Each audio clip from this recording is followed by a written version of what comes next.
You're listening to the free ad-sponsored re-release of American Elections Wicked Game, a weekly march through every presidential election from 1789 to 2024. To listen to all episodes right now, ad-free, go to intohistory.com. Subscribers there enjoy ad-free listening, early access, bonus content, and more from a growing collection of great history podcasts. Start your free trial today at intohistory.com.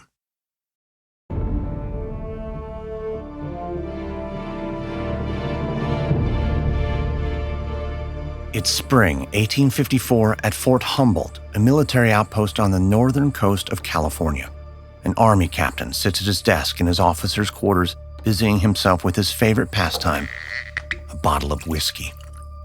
There's little else for a man to do at Fort Humboldt, save for making trips to the nearby town of Eureka for gambling, dancing, and women. But the captain isn't interested in any of those things. He misses his wife Julia and their recently born son. He's also racked with pain, plagued with nearly constant migraine headaches. The whiskey passes the time, but it also eases his suffering. The captain is just about to pour another drink when there's a knock on the door. Just a moment, please. The captain quickly hides his glass and stows the bottle away in his desk drawer.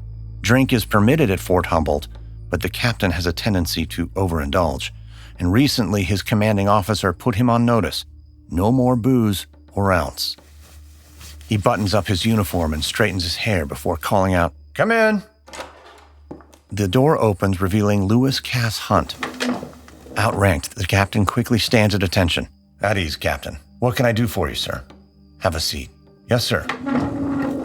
I'm here on behalf of Colonel Buchanan. The colonel is deeply disappointed in your conduct. My conduct? The colonel gave you plenty of chances, Captain. You've ignored his warnings every step of the way. With respect to the colonel, I've done nothing improper. I've hardly strayed more than 100 yards from my quarters in weeks. You came to the pay table on Sunday last wet as a whistle. When I have nothing to do, sir, I get blue and depressed, and I have a natural craving for drink. But it has not interfered with my duties. My men are well cared for and well prepared should the need arise. Your resignation will be accepted at once, Captain. I would like to discuss this with Colonel Buchanan. There is nothing to discuss. If you do not resign, you'll face a court-martial. Despondent, the captain sinks back in his chair. His head falls into his hands. After a long pause, he reaches for a pen and paper. He scribbles out a letter of resignation and hands it to Hunt. I do not want my wife to know the circumstances. The colonel will be discreet, Captain, and so will I. The captain had served America with distinction in the Mexican-American War and was well positioned for an illustrious military career. But like so many men of his era, alcohol beset him with troubles. But the captain did not give up. At the outbreak of the Civil War, he volunteered to fight for the Union, eventually rising to the rank of General-in-Chief, the head commander of the U.S. Army. He led Union forces in a string of critical victories over the Confederacy that ultimately resulted in a Union victory. After the war, General Ulysses S. Grant rode his fame and popularity all the way to the White House.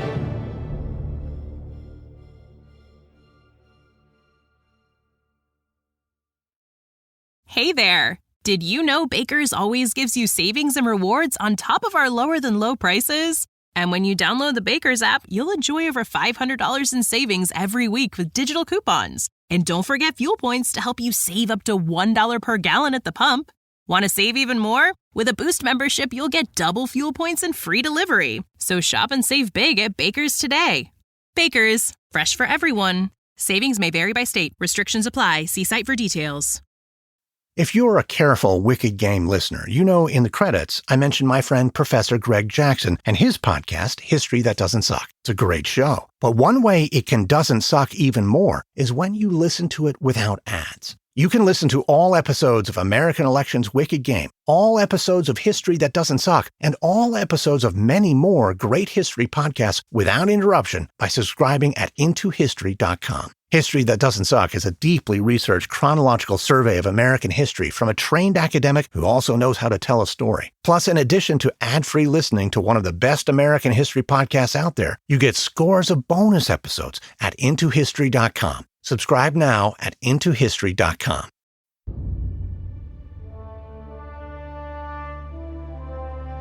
From Airship, I'm Lindsey Graham, and this is American Elections Wicked Game.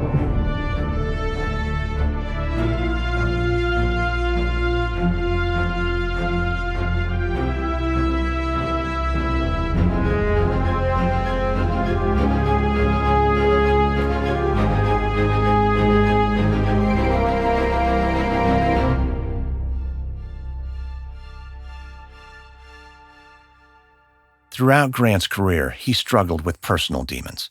He had failed many times in his life as a farmer, a bill collector, a real estate man, and finally as an Army captain. In his personal memoirs, Grant painted a different picture of the circumstances surrounding his resignation in 1854. Grant claimed that he resigned from the Army voluntarily out of a desire to be with his family, but the accounts of Hunt and others suggest that his abuse of alcohol was the true culprit. Grant was an imperfect man, an imperfect general, and ultimately an imperfect president. But despite his shortcomings, President Grant did not forget that his election in 1868 was due in large part to the support of newly freed Black Americans in the South, many of whom were able to vote in 1868 for the very first time, often at great peril to themselves and their families. Grant had campaigned on a promise to secure and protect the rights of former slaves and to forge a path for their future. But from the moment he was elected, the forces of opposition began closing in. As president, Grant would have to overcome more than his personal demons. He would have to confront the enemies of progress and fight through a seemingly never-ending onslaught of political scandals. And he would have to suppress the rise of violent forces committed to turning back the clock. This is episode 22, 1872, Greeley versus Grant, Progress Under Siege. It's a cold, dark night in November of 1868. President-elect Grant is on a train from Galena, Illinois, bound for Washington. He's accompanied by his family and a handful of aides and staff officers. The train roars down the tracks, moving at a rapid pace, faster than normal. That's because General Adam Badeau is in a hurry to get Grant and his family safely to Washington. Badeau has the rest of Grant's staff officers huddled at the rear of the train car. He speaks in a hushed tone, but with urgency in his voice. "We must be on alert at all times, gentlemen. The General's itinerary is public knowledge. Even the route of this train has been published in papers all across the country. What would you have us do, sir? Until the General is safely settled in Washington, we must not let down our guard. I want all officers and aides on board this train armed and at the ready at all times. The General won't like seeing guns around his family. The General does not need to know. Keep the weapons concealed, but keep them within reach. But sir, I don't believe this is an order. Do I make myself clear?" "Yes, sir. That will be all." As the men disperse, one of the staff officers pulls Badeau aside. "Sir, is there something we need to know?" Badeau makes sure he won't be heard. He leans in close and whispers, "There have been threats on the General's life. Are these threats credible? He's received multiple letters. I've seen them with my own eyes. Does the General know?" "Of course he knows." "What was his reaction?" "He does not believe he's in danger. The General has taken no precautions. He refuses to make changes to his itinerary, even though the entire country knows precisely where he'll be at any given moment between now and when we arrive in Washington. He pays these threats no mind at all. But I do. We must not forget the tragedy that befell this nation after such threats were made on the life of Mr. Lincoln. Yes, sir. Our duty is to protect the General, even from himself." Just after midnight on the trip from Galena to Washington, Grant's train approached a bridge about an eighth of a mile long with a stream some 70 feet below.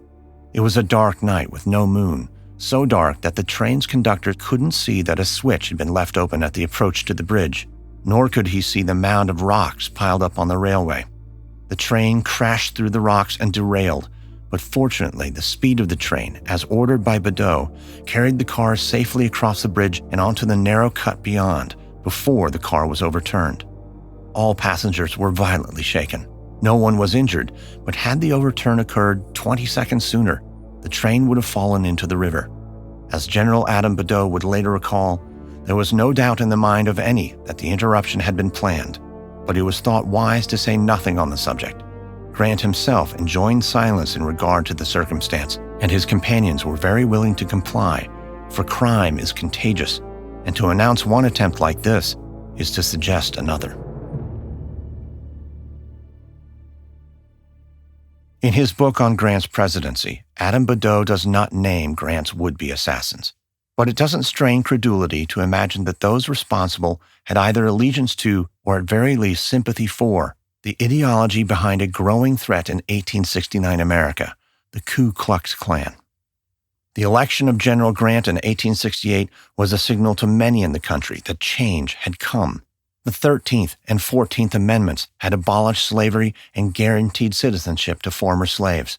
At the time Grant took office, the 15th Amendment, which guaranteed freedmen the right to vote, had just passed the House and was on its way to ratification. And in this spirit, almost immediately, Grant went to work for the former slaves. In April, he asked Congress to convene elections in the South, in the several states which had not yet been readmitted to the Union. Grant pressed Congress to establish new state constitutions that would secure the civil and political rights of all persons within their borders. In the years of the late 1860s, Black Americans made up nearly 40% of the population in the South. This made former slaves a powerful voting bloc, powerful enough to upend the status quo and seize the reins of power. For many Southern whites, this was too much change, too fast. In his first term, General Grant would learn a hard lesson. As one abolitionist explained, the ratification only of constitutional amendments to guarantee equal civil and political rights to the colored people of the South will be of little practical value unless supplemented by adequate provision for their rigorous enforcement. Grant had been elected on a promise to secure equal rights for former slaves and to protect their interests. That promise earned him the praise of many in the North and the disdain of many in the South. As president, Grant would go to great lengths to make good on that promise, and as he did, the forces of opposition would grow in equal measure. In the summer of 1869, General Grant spent the majority of his time at his summer cottage in Long Branch, New Jersey. During that summer, the nation saw a precipitous rise in violence against former slaves at the hands of the KKK. In 1868, Grant had campaigned on the slogan, "Let us have peace," but as one abolitionist wrote, "What does our president and general mean by singing peace, peace, while his friends are dying by midnight assassination?" In the wake of the Civil War, abolitionists had advocated for economic assistance, education, and equal rights for former slaves. Many of these pillars had been achieved by the 14th and 15th Amendments and other Reconstruction laws. But for the majority of Americans, the national priority was not protecting former slaves. It was uniting the country under a policy of conciliation toward the South. One of the most vocal advocates of conciliation was a man named Horace Greeley, the Republican founder and editor of the New York Tribune. Greeley was adamant that true Reconstruction would not be possible without the voluntary cooperation of Southern whites, a group he called the better class. In Greeley's mind, the only way to get the Southern whites on board with Reconstruction was by granting full pardon to all Confederates and by letting the Southern states govern themselves. Greeley feared that continued federal intervention in the South would drive all Southern whites to the Democratic Party and ultimately increase violence against former slaves. Greeley firmly believed that amnesty, reconciliation, and non-intervention would give Southerners a voice in the Republican Party.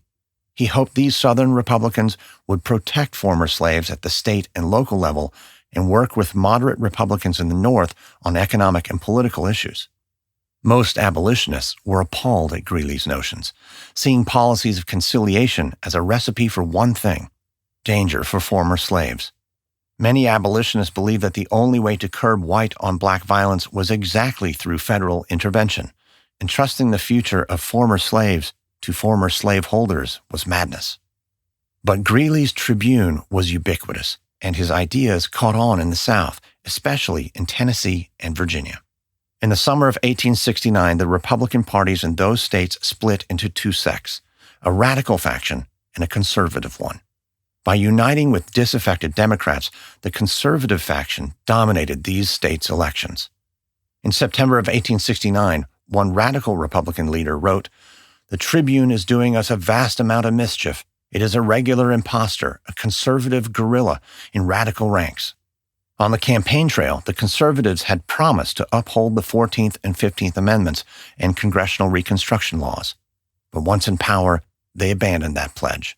In Tennessee, for example, the new conservative government dismantled the majority of public schools for freedmen.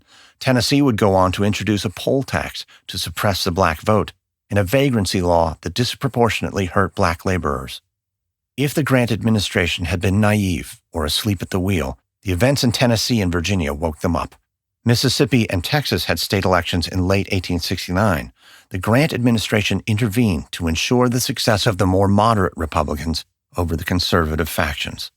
Still, many party regulars feared that what had happened in Tennessee and Virginia was an omen of what was to come in the presidential election of 1872. As the tensions widened inside the Republican Party, so too did KKK violence in the South.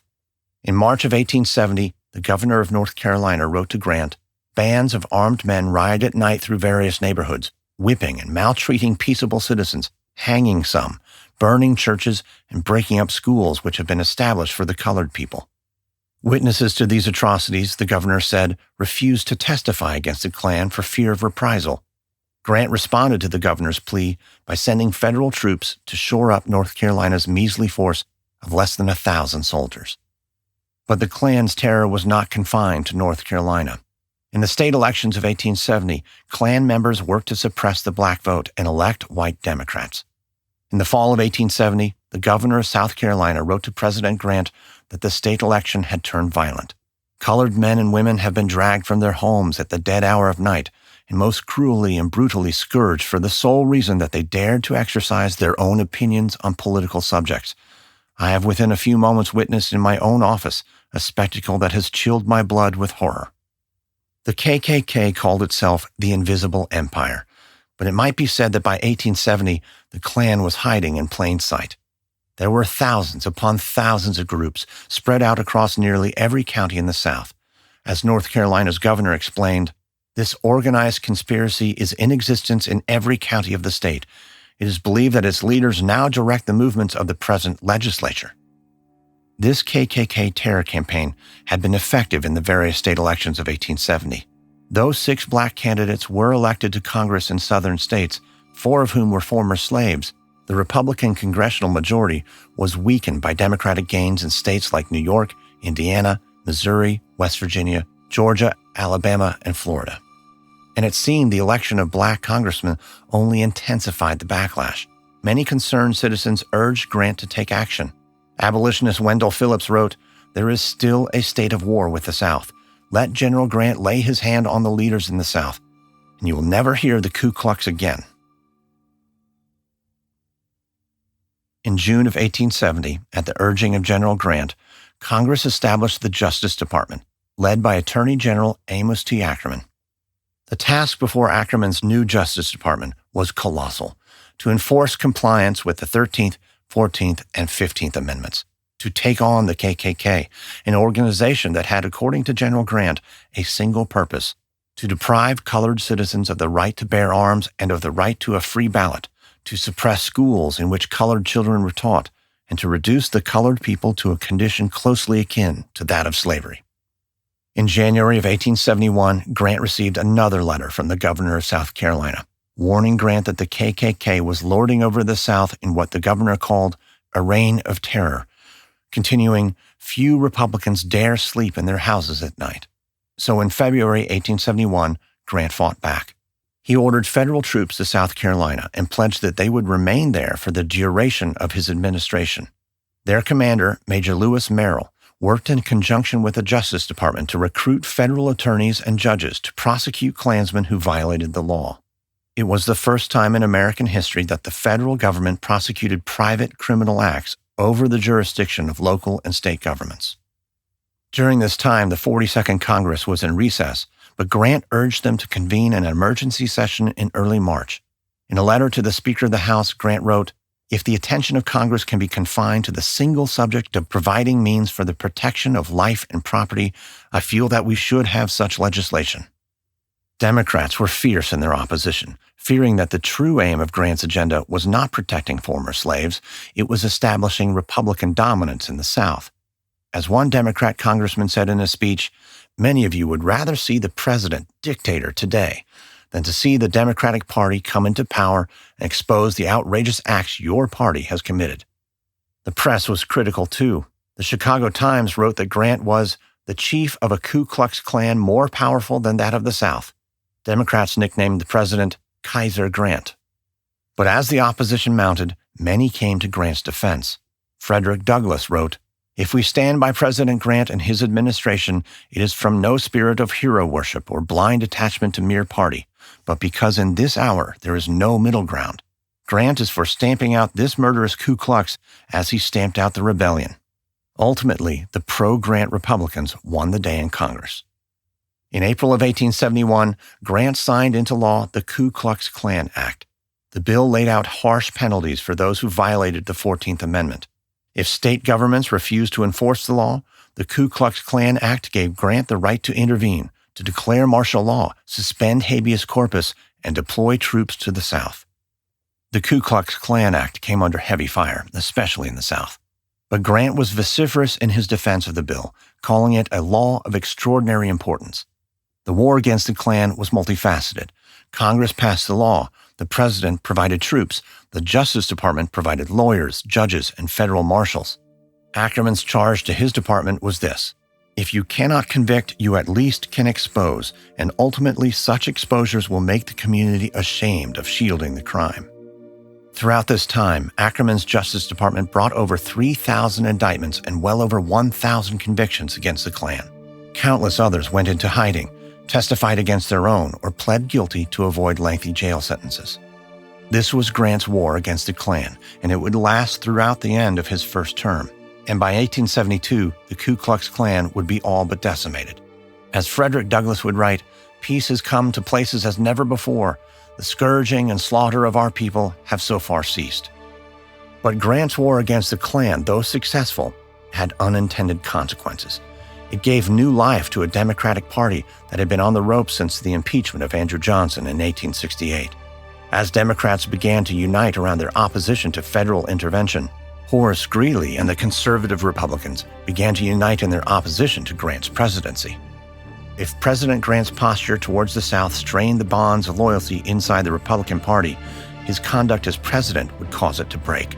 Fresh on the heels of his victory over the Klan, President Grant would face a slew of political scandals that would divide his party, weaken his presidency, and threaten to derail his prospects for a second term.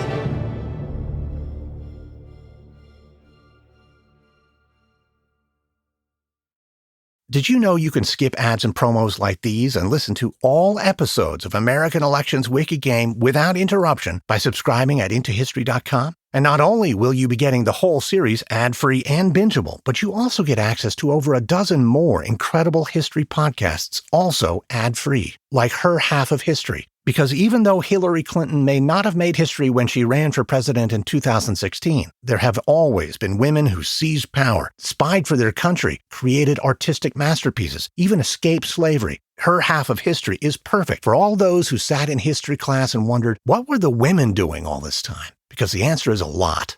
Get Her Half of History, Wicked Game, and many others ad-free at IntoHistory.com. Subscribe now at IntoHistory.com. Tired of ads and promos like these? Want to skip ahead to newer elections? You can listen to all episodes of American Elections Wicked Game without interruption by subscribing at IntoHistory.com. But not only that, you also get access to over a dozen more incredible history podcasts, also all ad-free. That includes the American Revolution podcast, a deep and thorough investigation of the times, people, and politics behind America's fight for independence. Also, the battles, because we can't start a new American nation without guns. And the American Revolution podcast tells the story of the revolution from beginning to end, from its origins in the French and Indian War, through the war itself, and on to the founding of the United States. Get American Elections Wicked Game, the American Revolutions podcast, and many others ad-free with bonus content at IntoHistory.com. Subscribe now at IntoHistory.com.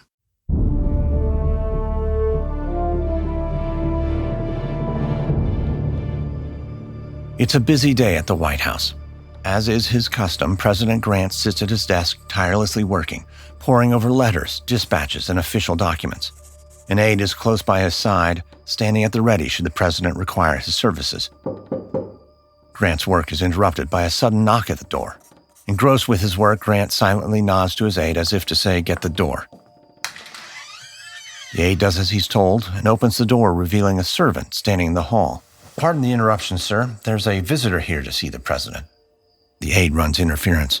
"And who is this visitor?" "Oh, he's a stranger to me, sir." "Well, then, I'm afraid the president is busy." "Well, what should I tell him, sir?" "Tell the stranger that the president is out." Suddenly, Grant stops his work and calls out, "No!"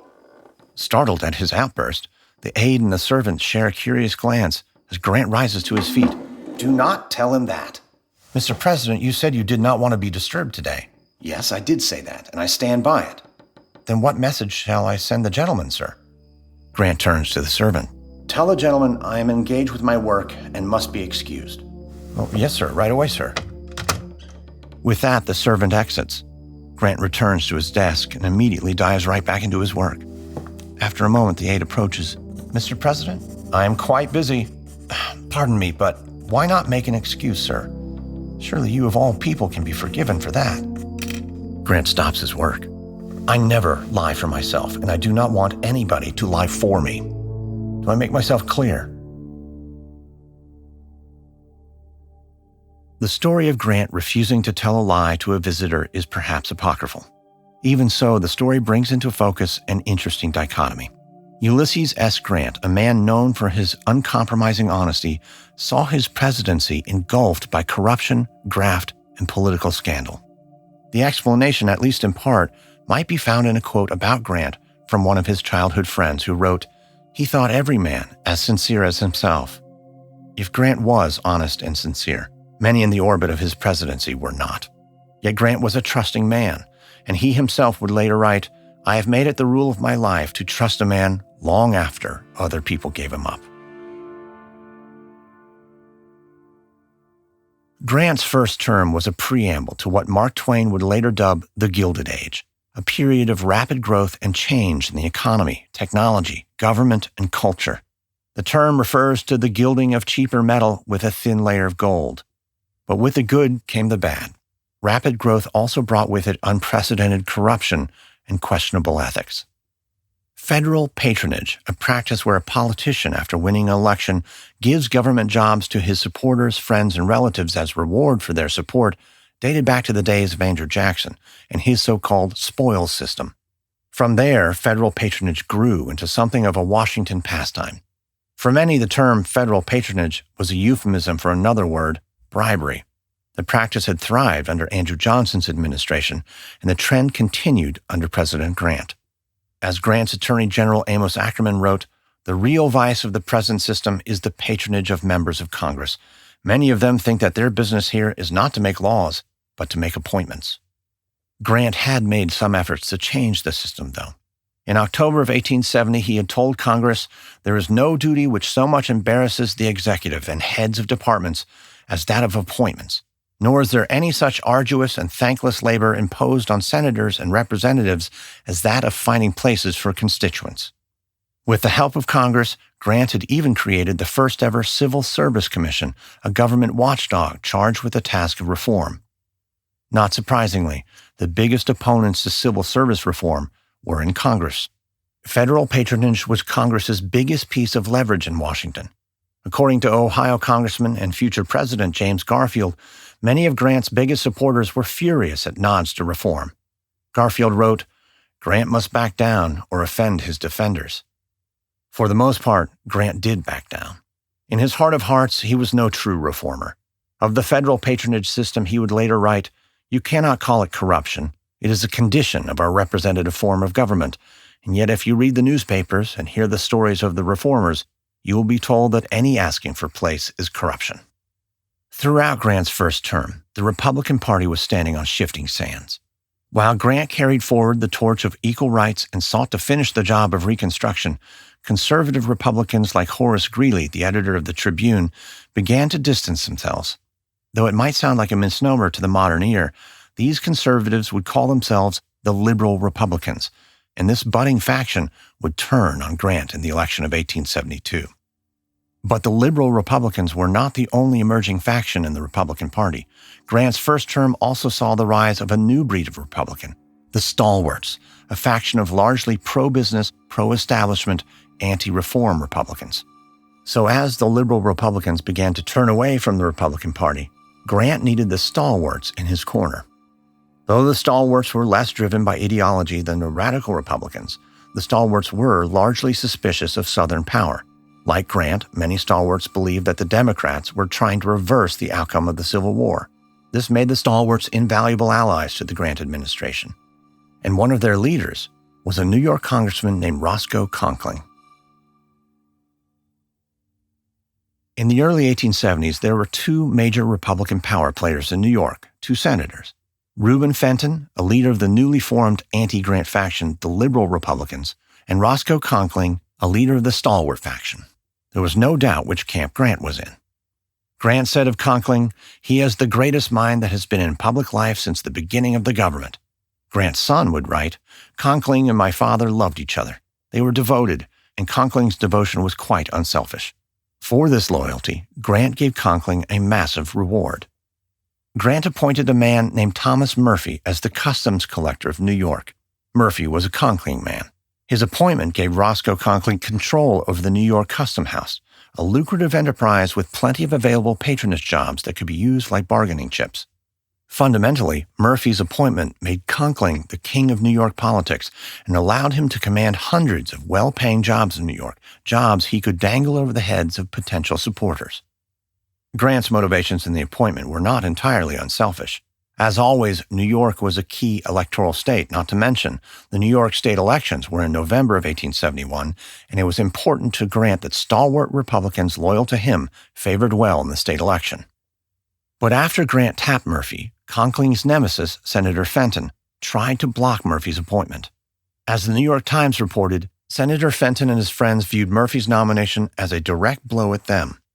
The Times went on to report, "On both sides, the contest at Washington has been conducted without the slightest possible reference to the wishes and welfare of this city, or even the welfare of the Republican Party. The whole affair has narrowed down to a struggle for advantage between the two New York senators." When the Senate convened an executive session to debate Murphy's nomination, Fenton went on the attack.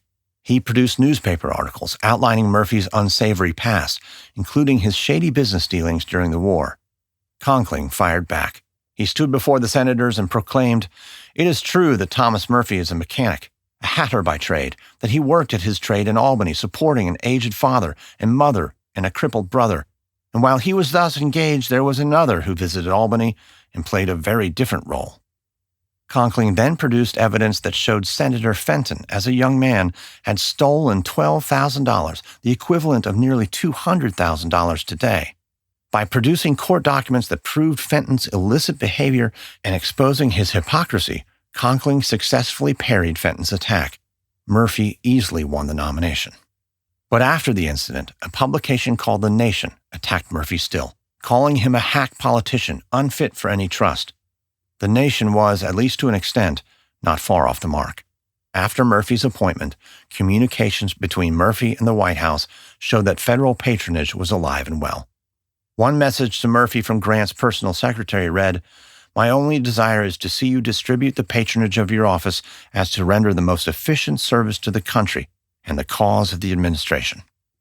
According to newspaper reports, at a private meeting in November of 1870, Grant thanked Murphy for his efforts to secure the success of the Republican ticket in the late campaign in New York. It's worth mentioning that the source of this story was the New York Tribune, founded by liberal Republican leader Horace Greeley. Regardless, the facts show that Murphy stacked the New York Custom House with men loyal to Roscoe Conkling. Grant defended Murphy as a man of honesty and zeal, but in the end, because of political pressure, Murphy was forced to resign under a cloud of suspicion. Murphy's replacement, though, was no more palatable to Grant's opponents. He tapped Chester Arthur, a prominent lawyer and future president. Arthur continued business as usual, and for his efforts, he earned a fat salary, $50,000 a year, over $900,000 in today's dollars. Horace Greeley called Chester Arthur Tom Murphy under another name. Ultimately, Congress would investigate the New York Custom House, which many suspected Grant had set up as a tool to influence the outcome of the 1872 presidential election. At the congressional hearings, the most damning testimony came from none other than the infamous newspaperman Horace Greeley. Greeley claimed that roughly 100 employees at the Custom House had been jettisoned in favor of men loyal to Conkling. The New York Custom House ring, as it came to be called, was the first in a long list of political scandals that ensnared the Grant administration. Grant was never personally implicated, but many of the scandals reached into the upper echelons of his administration. Grant's Vice President, Schuyler Colfax, had accepted stocks as part of the Credit Mobilier scandal, a scheme to siphon off profits made from the building of the Transcontinental Railroad. Grant would defend Colfax's integrity, but in the end, Colfax would be forced to step aside in the upcoming election of 1872. The seemingly never-ending onslaught of scandals marred Grant's reputation, and it added fuel to the fire burning in the liberal Republican faction. These liberal Republicans were already frustrated by Grant's Reconstruction policies and what they perceived as his limp attempts at pushing for civil service reform. By the summer of 1872, liberal Republicans were tired of what they called Grantism, a term that became synonymous with corruption. So in early May 1872, the liberal Republicans held a convention in Cincinnati, Ohio.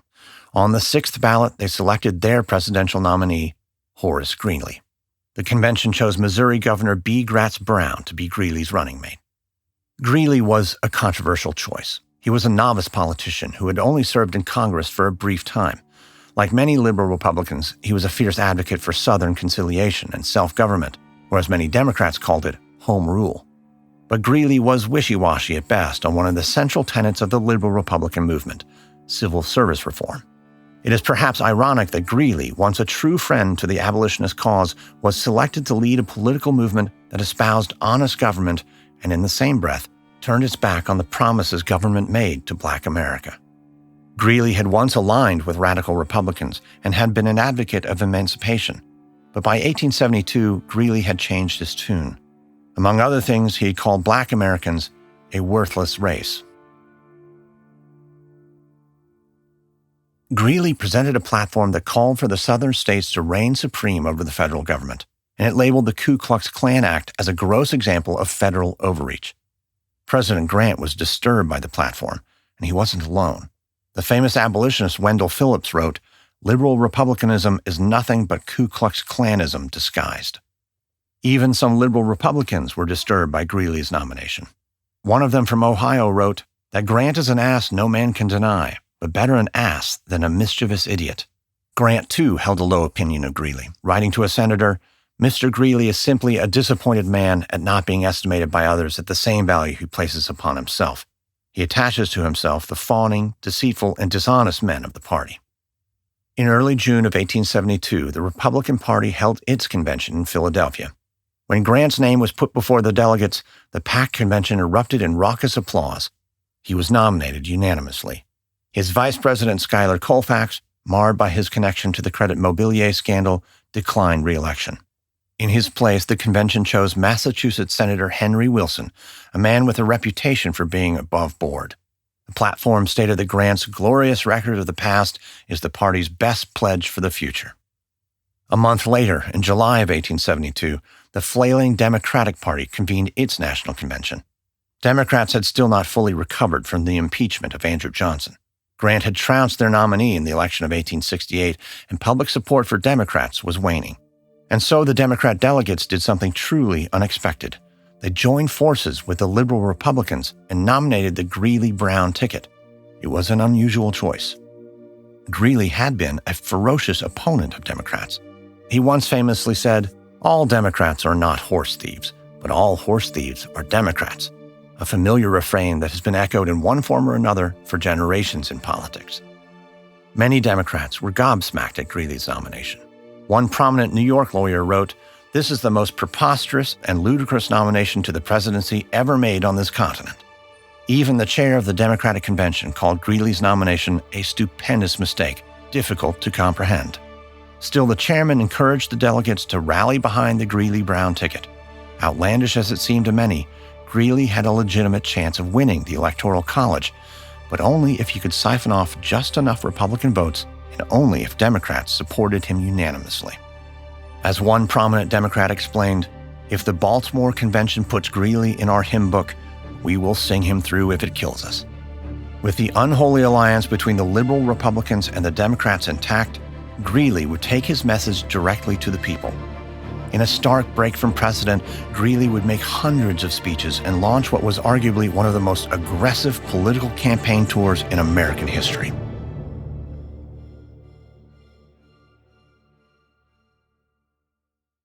Icebergs, jagged rocks and rocky straits, mutinies, misfortune, and broadside battles. There are more tales of the sea than survivors to tell them, but the podcast Shipwrecks and Sea Dogs is doing a good job, and you can listen to all episodes of that podcast plus many others, including American Election's Wicked Game, without interruption by subscribing at intohistory.com. Shipwrecks and Sea Dogs is one of my favorites from last year, a podcast about the greatest mishaps, misfortune, and misadventures of the sea. You'll hear stories of corruption, greed, bad intentions, and just plain horrible decision-making that resulted in some of the worst maritime disasters from all over the world. And some of these are more recent than you think. All episodes are ad-free, including bonus content and more at intohistory.com. Subscribe now at intohistory.com. Did you know you can skip ads and promos like these and listen to all episodes of American Election's Wicked Game without interruption by subscribing at intohistory.com? And not only will you be getting the whole series ad-free and bingeable, but you also get access to over a dozen more incredible history podcasts, also all ad-free, like Wild West Extravaganza, a journey back to the fascinating, tumultuous, and often violent world of the American Old West. From famous outlaws like Billy the Kid and Jesse James, to lawmen like Wyatt Earp and Wild Bill Hickok, to trailblazing pioneers and frontiersmen, Wild West Extravaganza tells the true stories of the real-life characters who shaped this iconic era. So saddle up and discover the true history of the American frontier, the good, the bad, and the ugly, ad-free at intohistory.com.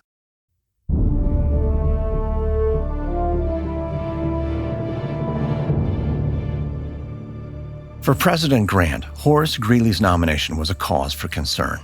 Grant feared that a Democrat victory in 1872 would in essence turn back the clock to before the Civil War and damage the progress the country had made with the 13th, 14th, and 15th Amendments.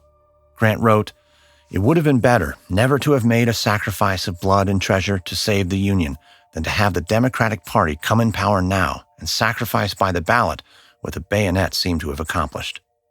Grant believed the surest path to victory was to follow in the tradition of George Washington and stay out of the political fray.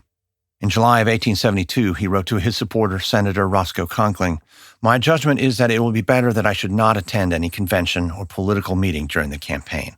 It has been done, as far as I remember, by 2 presidential candidates."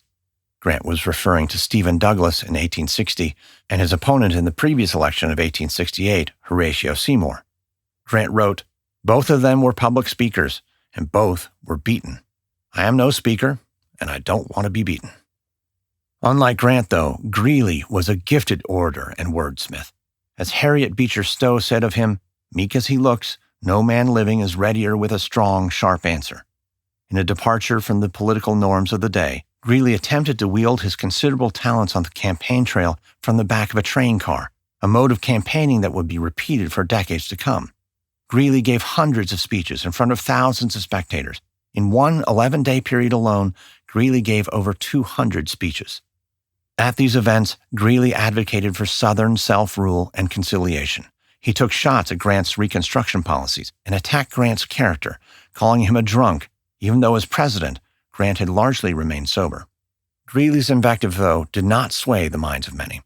As one Grant supporter commented, "If it be true that a beastly drunkard without a sense of decency can successfully conduct great campaigns, can win great battles, and can raise himself from insignificance to be a lieutenant general and president, what is the use of all this fuss about sobriety?" In the end, Greeley's speeches did more harm than good. He was a gifted wordsmith, but he was prone to fits of passion, and his rhetorical style was off-putting to many, especially when it came to his racist notions. In September of 1872, future President Rutherford B. Hayes remarked, "Greeley's foolish speeches must surely weaken him and destroy what chances he had." Among those put off by Greeley's public remarks was a determined, resourceful political activist named Susan B. Anthony, an advocate for women's rights and temperance. Horace Greeley was a strong opponent of Susan B. Anthony's life's work, female suffrage. After the Democrats nominated Greeley, Susan B. Anthony had remarked, the mountain has brought forth its mole. She was not an enthusiastic supporter of President Grant, in large part because of his history with alcohol. But as she told a reporter, "I do not admire Grant and do not care to see a fast man at the head of the nation, but principles to me are more than individual character." So in November of 1872, as Election Day drew near, Susan B. Anthony was determined to vote her principles and vote against Horace Greeley, whether it was legal for her or not.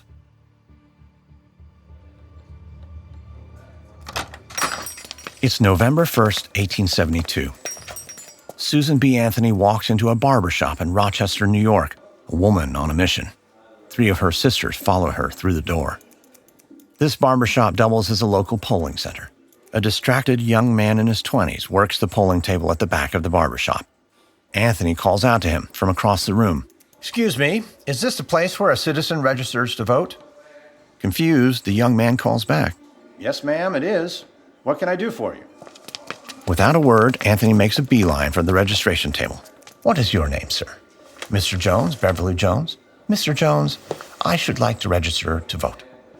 The young man's mouth falls slightly agape. He's unsure of what to say exactly. Anthony tries again. I said I should like to register to vote. Yes, ma'am, of course, but as you know, only men have the right to vote in New York. Mr. Warner, the election supervisor, overhears their conversation. He saunters over quietly and observes from a safe distance. Tell me, Mr. Jones, are you familiar with the 15th Amendment? I am, ma'am. I'm a citizen of this country, sir. Yes, ma'am, of course, but as a citizen of this country, under the 15th Amendment, I believe I am entitled the right to vote. Jones, feeling helpless, turns to his supervisor, Mr. Warner. What shall I do, sir? This woman is asking to register. Supervisor Warner can't help but admire Anthony's moxie. So with a smile, he replies, Well, young man, how are you going to get around that? I suppose you'll have to register her to vote. Oh, not only me, sir, my sisters as well. Anthony's sisters offer politely victorious smiles. Well, yes, ma'am. Right away, ma'am. Several days later, on November 5th, Susan B. Anthony appeared at the polls and cast her vote for Ulysses S. Grant. But for that crime, she was arrested, tried, and convicted of illegal voting. After the judge issued her a fine of $100, Anthony told him, "May it please your honor, I shall never pay $1 of your unjust penalty." And indeed, she never did. The men who registered her were also convicted and spent 5 days in jail. Anthony appealed to President Grant to pardon the men, and Grant was more than happy to oblige. Susan B. Anthony had begged the Republican National Convention to endorse women's suffrage in their platform. Though she had been unsuccessful, thanks to her powers of persuasion, she did get something. The platform urged the men of the Republican Party to give respectful consideration to the rights of women. In return, Anthony had campaigned for President Grant. She had held a rally in New York in October where a throng of women gathered in support of their president. It would be another 50 years before women would earn the right to vote with the ratification of the 19th Amendment. In addition to the backing of the suffragists, Grant also enjoys strong support from Black Americans. Frederick Douglass actively campaigned for Grant, as did many Black leaders and white abolitionists across the country. Wendell Phillips charged Black Americans, "Vote every one of you for Grant.